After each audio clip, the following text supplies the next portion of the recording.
Hey guys, it's Dave from Innovate ImageWorks here, and today we're going to be talking to you about camera movement.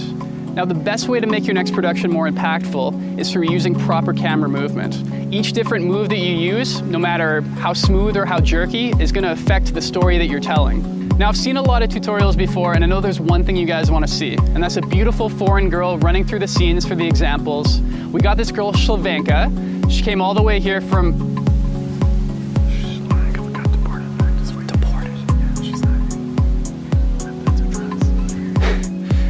So Slovenka had some visa complications, and she's gone. Guess we're gonna make do. Can you stand in? No. Come on. No. The most basic kind of camera setup is gonna be handheld. No need for any extra gear. The only thing that's kind of hard about that is that you're gonna have a very shaky shot. That's because you've only got 2 points of contact. Now, before we try to fix that shake, remember what I said before. Maybe that's what you want for the shot. Maybe you're shooting something chaotic or a little spastic. Just show you an example right here. I'm not happy. I'm cold. All right, so that's super shaky.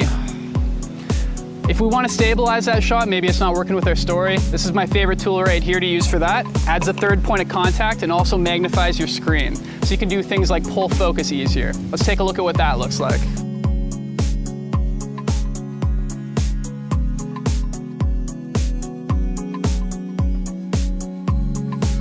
So as you can see, it's a lot more stable when you add that third point of contact. Something else that a lot of people use is a monopod. Super simple, it's basically a stripped down tripod, and you can use that for a third point with the ground in your 2 hands.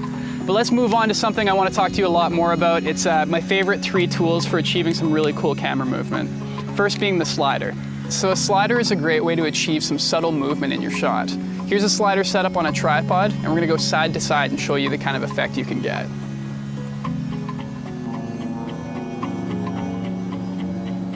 Cool. So a slider is a really great way to achieve some professionalism in your shots. I use it a lot of time for establishing shots just to add a little bit of movement.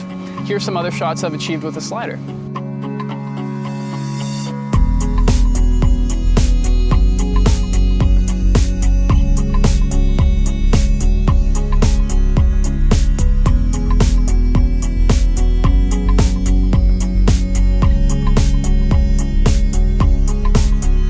Something important to understand about camera movement, the wider your focal length, the more accentuated any camera movement you do is going to be. So shooting the same shot we just did with the 24mm as opposed to the 50 is going to give a really different result. So 24mm. So as you can see with the 50mm, it seems like a lot less movement is appearing in the shot, and that's because we're cutting out a lot of the frame and essentially a lot of the foreground. When you're doing any kind of sliding shot, what you're getting is a parallax effect, where the background and foreground are moving around the subject. You're going to want to make sure that you've got a really defined foreground and background to get the best slider shot. So the next tool I want to talk about is a jib. Now, you might not have heard of a jib before, but you've definitely seen a shot in a movie that uses a jib. It's usually a 50-foot crane that flies down through trees, telephone poles, and lands perfectly on a scene. Now, we don't all have access to a 50-foot jib, but here's a cheap, probably about 4 or 5 foot jib. It's got some really cool results for me so far. Here's what you can achieve using something like this.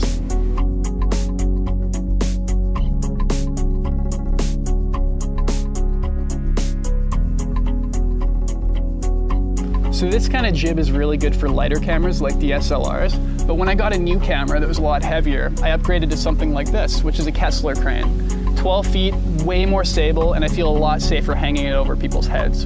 Here's a red Scarlet on top of a Kessler crane, and we're gonna fly it with 75 pounds of weight.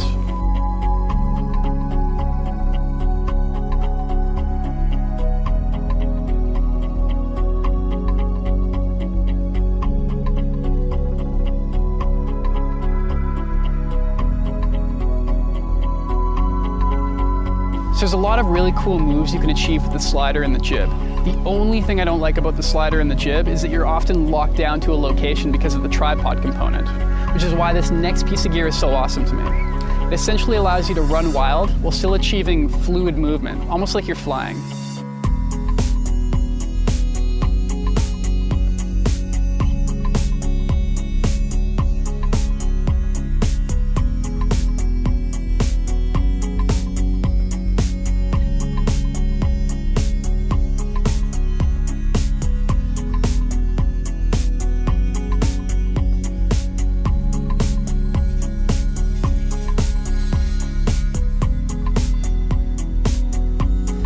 So the key to a good Steadicam shot is going to be counterbalance. You're going to want to make sure the bottom and top are perfectly weighed out. You're also going to want to use your fingers here to kind of make any micro adjustments you might need to make.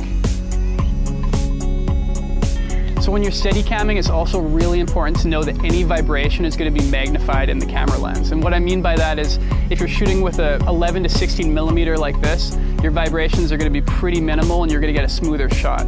But if you try Steadicamming with maybe a 35 millimeter, it's going to be a lot rockier. All right guys, thanks for checking out this video. Hopefully it's inspired you to try something new next time you're filming. And just remember, when you're telling a story, choose the shot that's best for the story. Don't just try to get the coolest shot you can. And yeah, if you guys have anything you want to ask me, feel free to Facebook me and or send me a Twitter message. Yeah, and best of luck with your shooting, guys.